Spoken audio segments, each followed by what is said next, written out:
What? Nice. All right, Rumble completely overpowered and has been buffed, so Rumble's just completely insane. Gonna see lots of Rumble everywhere. We got Varus everywhere, Varus, Rel, Azir. We're gonna see all over the place, especially since the changes to the Soldier. Now that people finally figured out that you can get Lichbane second and just get an insane burst of damage on top of getting other stats that he likes in the form of ability haste and move speed, so you can move around the fight a little bit easier. Pause, take a look, see if there's anything interesting here. First strike from Rumble is actually kind of interesting, saying like, hey, this is what you need to 100 to 0 the Udyr. Udyr has been present around the entire world. It feels so bad in solo queue, but in team environments where you can actually dictate a little bit about where you're going to see the action in game. Yeah, so we're seeing first strike saying like, this is what I need to turn this matchup and I can get tons of extra farm off. There's nothing really Udyr that can stop from having me land this with my E, the harpoon, and then going with a burning attack in. And yeah, he can come back and hit me with a grasp, but I'm still going to get a huge chunk of first strike damage off. Press the attack is very interesting on Vi. This is something that I haven't seen much of. In fact, probably can count it on one hand the amount of times we've seen this in pro. Fleet footwork here on Azir. We've got Hail of Blades, Varus. Hail of Blades is very common when you're going the lethality build. When you're going in, you can also go Comet just to have a better lane phase, but Hail of Blades with something like Blade of the Rune King also works a lot. So you might see the on hit Hail of Blades. What I like about it with lethality is it gives you the attack speed that your items would otherwise be missing. So if you do get in a fight, you just get to go hit and then spell, and that pops off. Nico versus Azir. This is often a trade-off that we get in these games where you have to give one to get the other. Nico, I mean, these two champions are just insanely strong. Nico can do so many broken things. People are still coming up with even more to do with it. First strike here, so we see the Lucian Nami pairing. Sorry, Lucian Milio, which is basically Lucian's best friend. You're getting the extra attack range and going forward from there. As far as compositionally, we're looking at Udyr's just going to try to hold down a certain amount of area with two carries behind him, right? The fact that Udyr's going to be nearby, Nico coming in for flanks and surprise plays, while they just press forward with two marksmen. The two marksman comp tend to spike on one item. You have nice range and attack, but then you have to worry about time to kill versus the mages. And you might see some ult combinations with Vi into Rumble, for example. And that's really the big reason why I'm surprised to see this Pressy attack. It's definitely got to be about the upfront damage in the trade versus Kindred, or what you're trying to get off in the side lanes, because when you're looking at how this comp should work, as far as, hey, we want to pick and team fight and do large splash AoE damage, Vi in that circumstance actually wants a much more defensive setup. Like, you can even go Aftershock and be an engager.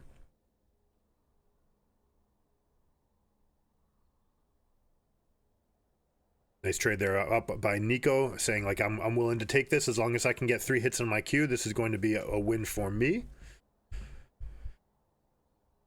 Lucian Nami getting the early prio, and you see how they zoned out. We talked about this earlier on stream. When you're in that game, when you have that little bit of a lead, that's all it takes, right? Things should be even, things are on par, but once you get a little bit of a lead, that's enough to say, I win.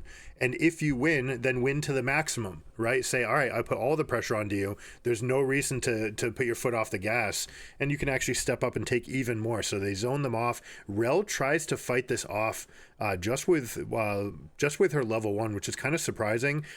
Sometimes you do see as red team in pro, you see a very commonly gank path that comes through the bush right here that tries to get an advance on a gank like this. And if you have this dominant setup and you have a triple crashed wave, that is the optimal time to come over with your jungler. Check this out from Kindred. 5 camps into reversing back over to the scuttle. This is very bizarre. Upfront damage, campfire diff right here. Just doesn't even matter. Yeah, you can get that engaged, but I'm 2 and you're 1. Like, this isn't even close. Ming with a lapse in judgment there.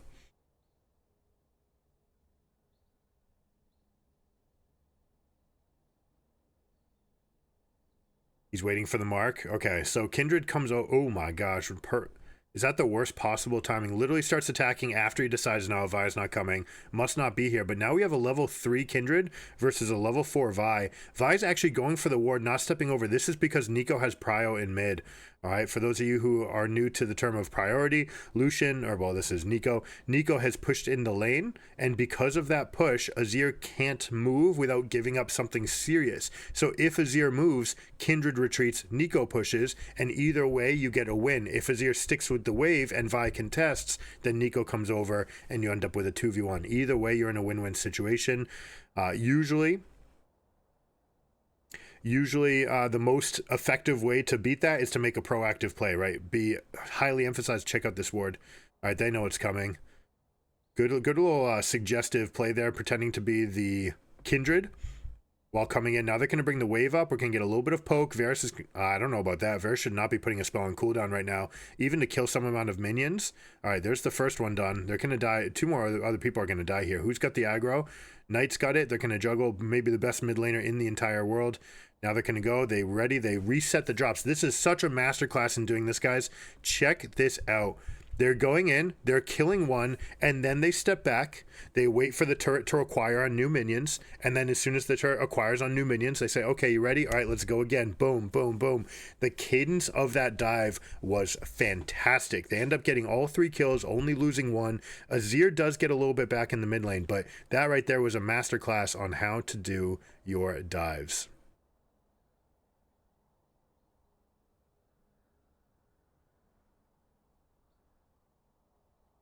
Okay, they end up not getting the full reset off. Now, this is a little bit of a problem. I like the play by Rel because she died so much sooner than everybody else. She comes up, she interferes the recall timing. It's also going to stagnate the wave if they want to do it. It looks like Varus wants to push this instead, which I do not like at all. When you're doing this, you're actually just gifting the wave back. They are going to get that full wave right away. Let's take a look at the dive. Start off with a big chunk of spell. Lucian takes it. All right, they're ready. Boom. No, we're going to get interrupted. Udyr's ready to engage because we've got Kindred on the far side. Already moving at that high tempo. Now this means we're going to get free Void Grubs. Udyr is just that immovable object in the top lane.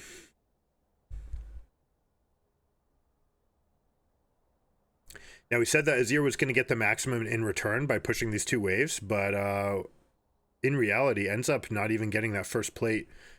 So a big swap there. Now, talking about bot lane, Varus and Rel, they end up crashing that wave. There was 10 minions there. They have an option of just going and taking Dragon and coming back to the wave that's sitting there for them, or they can push the wave, have it deal a little bit of damage to the turret, and then go and take the Dragon afterwards, or let that damage come up front. They end up choosing the latter option, going for a little bit of turret damage. It does... Well, we'll watch this. Is Kindred just going to die? Wow. It does end up netting them the extra plate going forward, and they're going to deal that permanent structural damage going into the mid game. So it's a little bit of extra chip damage. After all, that is what the game is about, but it's such a small amount. And when you talk about the difference in gold, getting that plate is not even close to the denial of golden experience that would have happened by freezing. So it'd be interesting to slow that down to snail pace and really look at that.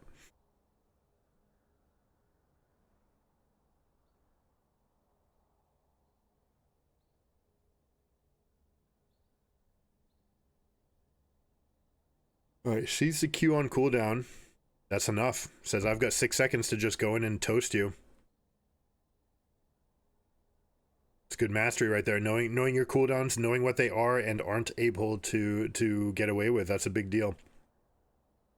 All right, Vi's looking for a little bit of a gank here. Wants to hide behind this wall. This wall has a little pocket. Some people with the new map, be aware of this. You can stand right here and not be seen on either side.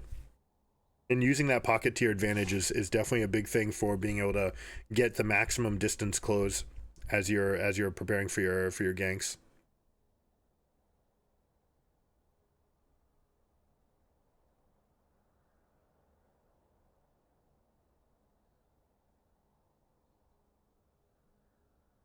All right, stylistically, Vi wants to get lots and lots of action right now. All of their champions are really good on level 6, right? Azir has a fantastic scoop ult. We've got Vi for the long range engage. We've got Rumble for tons and tons of damage. Rail for big lockdown, Varus for pick. So everybody is online right now. So RNG should definitely be looking to try to press up right here and find these windows as aggressively as possible. From the other side, we're going to see Lucian and Milio play fairly aggressively, but the rest, Udyr's going to play back, ready to teleport. Nico is always a concern. Anytime that she's not on the map, you have to be a little bit more aware of that, especially Knight playing her. Knight was so inspired by Caps' Nico. The rumor was that BLG, well, it wasn't BLG at that point, right? Who was Knight playing for? JDG? That they got so bamboozled by Caps's performance on Nico that they permabanned the champion and then picked it up over the course of the next 4 days. They're like, we're going to have this ready for the semifinals. Ended up not being enough to take down Faker, but still, like, that's where it was. It was just like, oh, this is what you can do. And that's the benefit that Caps gets. A lot of people talk about getting craps or claps in solo queue that you don't know, and it's because he's limit testing. He's constantly limit testing in games that don't matter, right? The ladder is not his source of objective. Like, that's not what he's trying to do. He's not trying to climb ladder. He's trying to get good competition so that he can do the best he can on his champions and train for the stage, right? So when you're in those games, if that's your objective, now if you're climbing, do the opposite. Go to norms to practice, or go to a smurf if you have one, but preferably just go to norms where there's no pressure of winning and just limit test and have some fun doing it. Have some fun with the exploration of what your champions can do, what you can do, and put that into your game.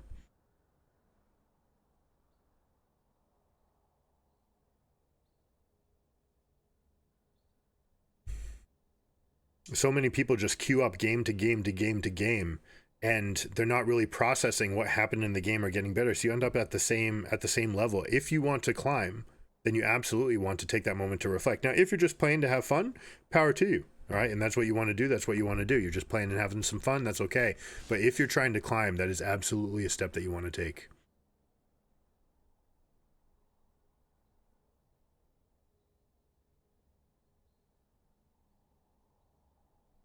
Now, Rumble feeling the pressure in this lane, even with the Sork shoes right here. We see the Spectre's Cowl being brought up. This is going to be a Kanik Rookern, saying that you guys don't have enough damage against me. Varus has a decent amount of magic damage. We have a Zir plus Rumble, fully AP. So I'm just going to rush this Kanik Rookern and just be this immovable object. Probably going to see him start putting a little bit more pressure on them. Well, it looks like they don't need it for the dragon, so he's not going to teleport. He's just going to meander up top lane. But they do put out these wards on the backside. Look at the defensive wards placed there by RNG. See those two control wards behind? This is something that's becoming very popular. This banana right here, if you cover both sides of that, then you can rotate freely from one side to the other. Now, specifically, this control ward is placed on the back end of this bush to make sure that people don't have access to auto attack it. If they want to step up and attack it, they're putting themselves at risk. What it won't see, though, is a ward that's right on the right edge if you wrap all the way around the banana. So some pros and cons. If you're a coach that's scouting this game, that's the sort of thing that you're looking for. What are their tendencies? What kind of warding patterns they use that can be potentially exploited. Now they call off the aggression in the bot lane, say, hey, let's start rotating over to mid lane. They're going to do this while, okay, they see a punish, they're going to turn for the punish. They say Kindred's not getting recover. You see what bot lane did there? They pushed the wave in and they started going back to their own tri-bush. That gave them options. All right, by coming all the way over here, you can actually continue roaming over, and if a fight is breaking out over at the Void Grubs, you can come take them. If the mid laner is looking to press forward, you can answer that.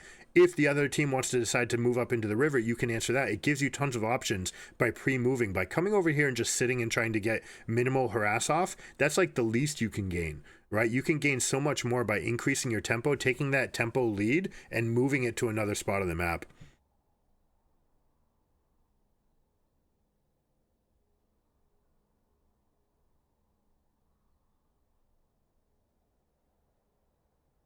So far, absolutely love the way that BLG is playing with tempo. They were and have been one of the best teams at using tempo in the entire world. Knight, just the level of skill on this team as well on Elk, soon Knight and Bin, like the talent is here.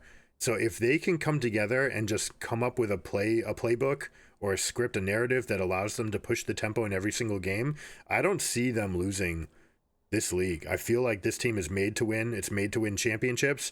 They're thinking, hey, we're really close. We're just one night away. We'll give a big contract to them, slide them over, and let's see if we can take down the Koreans in the World Championship.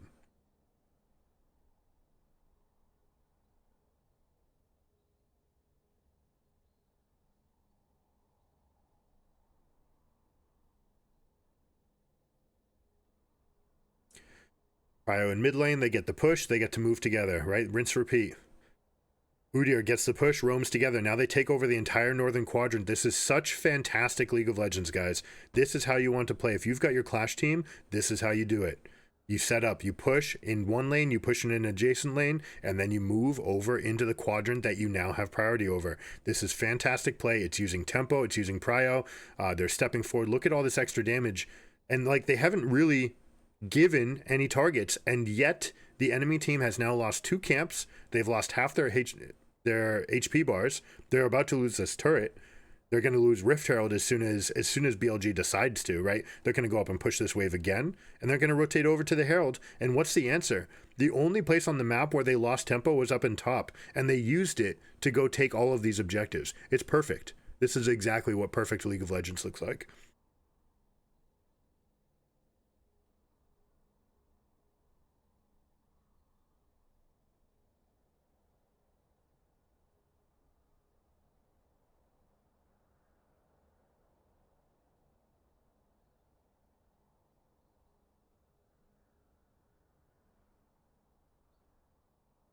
All right, so if you're getting clowned by RNG, all right, if you're losing, it doesn't matter if you're RNG, what game you are, who you're playing against. If you are losing, you're down 3.5K, they are clearly playing a super high tempo match and you're struggling to catch up.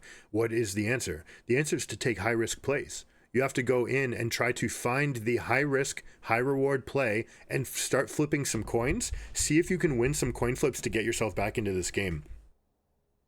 Because if you just bleed out, right? You just sit here and you wait. Then enemy team has shown that they're going to push, get prio, move themselves into your area, get vision, rinse, repeat, do it again, collect more the second time, collect more the third time. And with a lead, they're going to be able to do it with even more impunity, right? In this situation, you need to be able and willing to take a risk to actually make a play. This is the opposite of what you want. What Rumble's doing right here is the absolute opposite. Using an ult to clear a wave doesn't even stop the turret from going down. At best, you're just nullifying a wave and you're nullifying the inevitable. They're just going to push on the next wave and you still won't be able to stop them. So now you're just down in ultimate. This is exactly how you end up losing these games, where you keep on digging yourself this grave.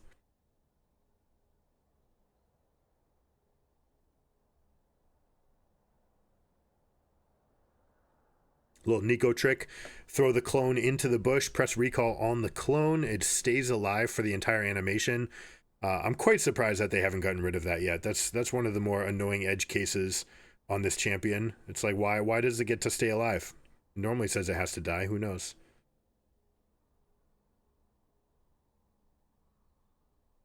Permanent priority in mid lane. They get the push off. They use the ultimate perfectly, which means now I have pushed your wave and I have chunked you. Now I have the choice of recalling or pushing the next wave. If I push this one and you recall, now I can recall with more gold than you. And I come back out and it's just a rinse repeat, wave and wave and wave of barrage of pressure in one area. Absolutely love it how they're doing it. Now 4 people taking a recall, come back out onto the map. Milio will be next after he needs to satisfy his wards, but you see him coming out here. My team is going back. I'm going to secure some amount of vision before we reset. Oh, that was a little fast forward.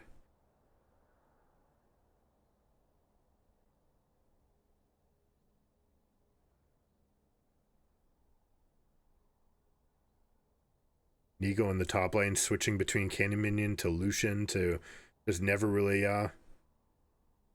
giving a breather. Now, this is an important thing about Nico, all right? When you're playing Nico, it's important to never drop the act, all right? And just like you're in the Prestige, never break character.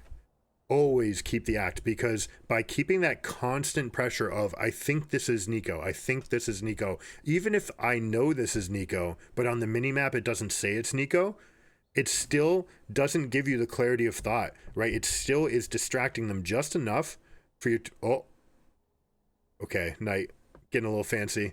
I liked the idea, stepped in going backwards, but yeah.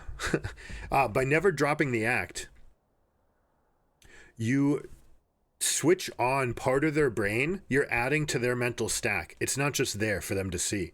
You're actually putting something on the stack that is going to make them have to think.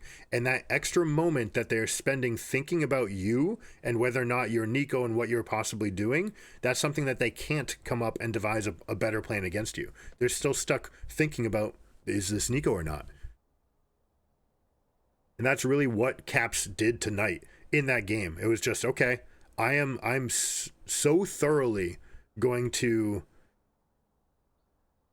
I'm not going to say clown you, but I'm going to put so much pressure on you with this character where you just never know what's going. I've got this trick, I've got that trick. I'm constantly putting things on. It puts so much load on that stack and makes it very, very hard to react with. They call this the ice cream cone in China. Or the wait, they had a nickname for it. Equalizer, Super Saiyan Equalizer or something like that. The Vi Rumble combination, you go Rumble Alt and Vi Alt together.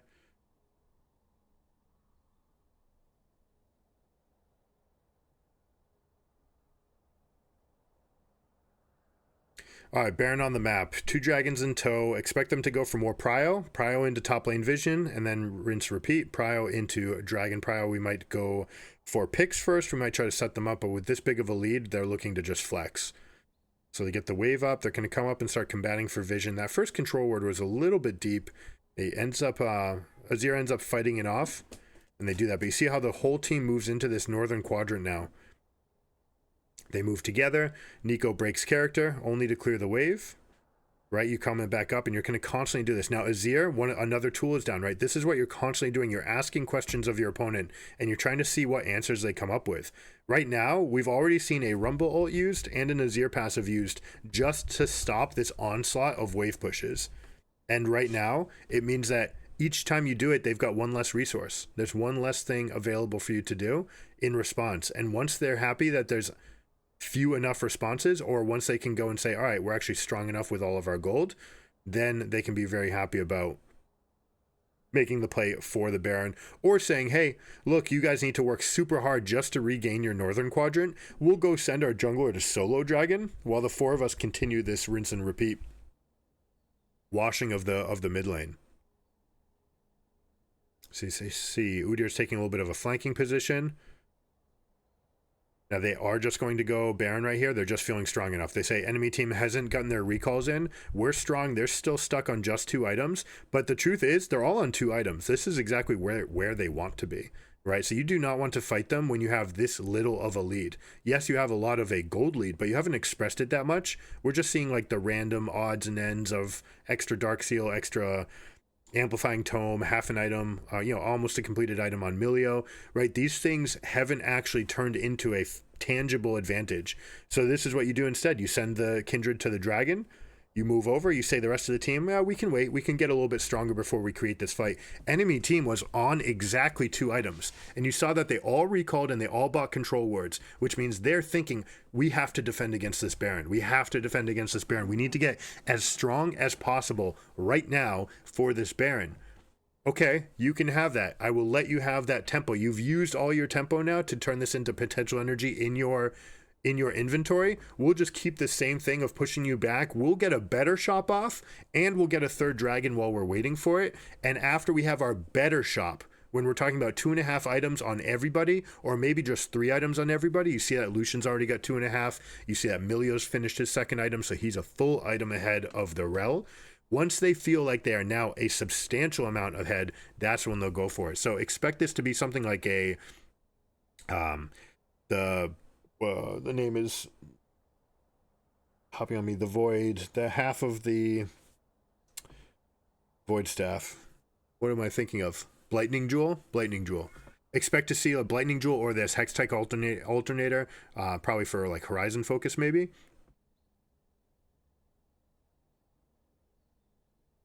Already has the rocket belt. Now you have this significant item lead again. You've turned it back in, so now they're going to rinse and repeat. They're going to do the same play that they did 4 minutes ago. This time, though, they've taken more and more resources. They've bled you out. They are choking you dry. This is a python just squeezing the life out of you, right? Enemy team hasn't had access to their jungle. They've had to fight just to get access to their jungle. Now this right here, going for the push, you're actually giving them the window for the fight if they want it. And if you're RNG, you have to take that. That has to be the window that you go for. You say, okay, this is about as good as it's going to get, right? If we continue, again, they're just going to keep suffocating us. You don't wait until you're out of breath before you fight back, right? You have to just make that one colossal heavy move and see if you can just break free. Instead, they're saying, no, we're just not even going to give this Baron. Oh, big chunks here. Way's going to get smashed out and die. Now they have absolutely no play, which means Baron's going to die with the half level and the extra 1,500 gold that they're going to get here. You may see this turn into a quick recall, pick up some control wards, pick up some spikes.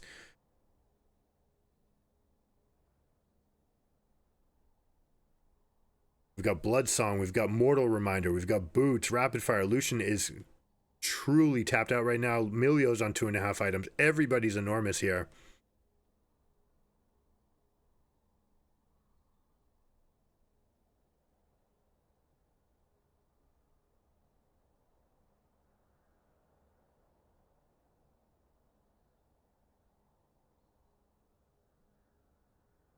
All right, the red buff is ready for them. They'll get this topped off. Now everybody's as good as they can get right here. Right, you see them, they're not going to waste time on Krugs. They're not wasting time on the Gromp, right? This is something you see in your solo queue games.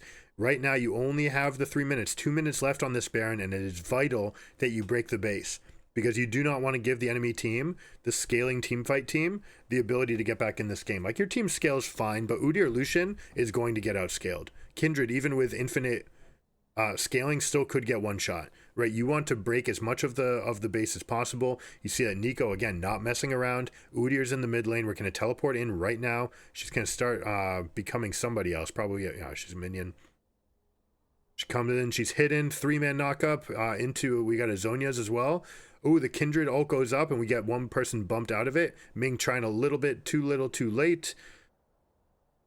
It is 2 for 2, but you see the big difference in HP bars here.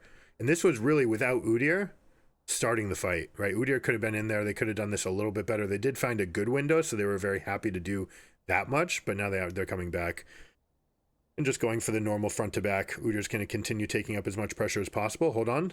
Zun finds a window, flashes over. Azir goes for it. I really like this play from RNG. You take as much as you can. You try to get this fight back in your favor. Milio ends up burning the Azir to death. That is one of the best situations that RNG could have asked for. Unfortunately for them, Udyr is still strong enough where with this, with the Void Mites and with the Baron buff, it's going to be enough to push, but he will have to leave now. Are they going to go for him? They should. 100% they should go for everything right now. They've got Breathe coming in with the teleport.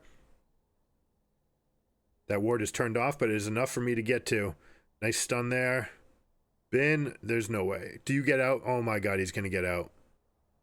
No, he's juking a little bit too much. He didn't need to juke as much. He was outdistancing that spell. He actually juked himself into a trap. He juked himself into getting hit.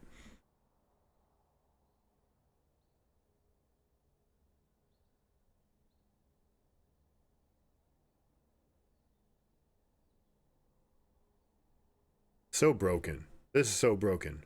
Right? Why do you get to just sit here with a free ward? I don't know. That seems really good. I mean, obviously really good. I don't think it's working as intended. Maybe it is. All right, Knight pretending to be Udyr. Again, just a little bit more on the mental stack. Sure, they know it's just Nico, but like the fact that they have to communicate that's Nico, right? That little bit means that you might get something out. Beautifully played there by Azir. A little bit of miscommunication. Lucian going over the top. Milio not quite in position. They end up getting it anyways. They're not going to continue this. Maybe with the teleport, they feel like they can trap Varus. Varus is going to go for 1-up. Oh, beautiful play. Waiting till they see the spell come out, dashing in under it. Nimbus Cloak. I don't know if it was actually Nimbus Cloak, but definitely an empowered E from the Udyr, and that's going to be enough to end the game. They've got the extra move speed here as well from the Cloud. Be flying around the map, better cooldowns on the ultimate. You're going to have all this haste. You're going to step up. You've got better respawns. You also have Nico, who's not going to have teleport, but it's about 30 seconds away. So as we get the respawns of Azir is when we're going to see Nico being able to teleport. But she should be able to just get far enough into this situation as well. They end up not getting any inhibitors. So RNG has to be pretty happy. If you're a coach, you're looking at this situation and saying, hey, you guys did a great job of defending from a astronomically difficult position.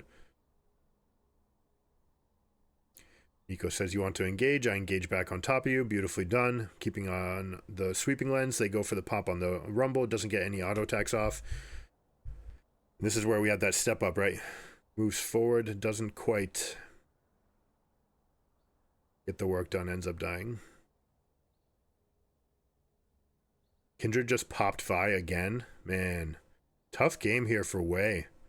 Now, one of the things that we've seen from Vi in the past, just like we saw from Trundle, getting Zeke's convergence can be a very nice tool for a champion that really has to commit to a fight when they ultimate, right? There are a lot of champions that don't need to commit, but Trundle is like, no, like we're fighting right now. And having that extra storm going on around you is a big deal. Vi, same thing, right? And that's why I'm surprised that this Vi went press the attack instead of Aftershock. Right? Imagine if instead you go Zeke's convergence with Aftershock. You can ult into any fight and you know you're not going to die. Not only are you not going to die, but you're also going to have a sustained influence on the fight with the Zeke's convergence storm. So instead you go this press the attack build, which is meant to deal more damage in a 1v1 that gets tremendously outscaled when your team needs you to be that pivot guy. Oh, beautiful. That is so perfect. Getting both with the Pop Blossom, stepping to the side, putting the E through one into the other so you have the empowered root duration, and then going with the Q from there. Just so nice. Learned it all from Caps, not even kidding.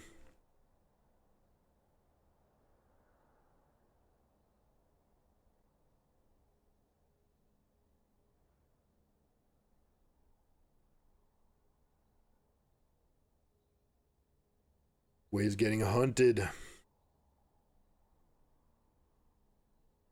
Udyr stepping up with impunity. This Kainic Rookern means he basically takes no damage, especially with the Vi being gone. There's no sustained or no like immediate burst of impact. Rumble's not even in the vicinity. Udyr's just running them down. My goodness. Cloud Dith. They're just going to skip the Baron. We're strong enough here. We can just start going for more. Kindred, my goodness, popping off right here. Beautiful Nico game. What a game by Knight.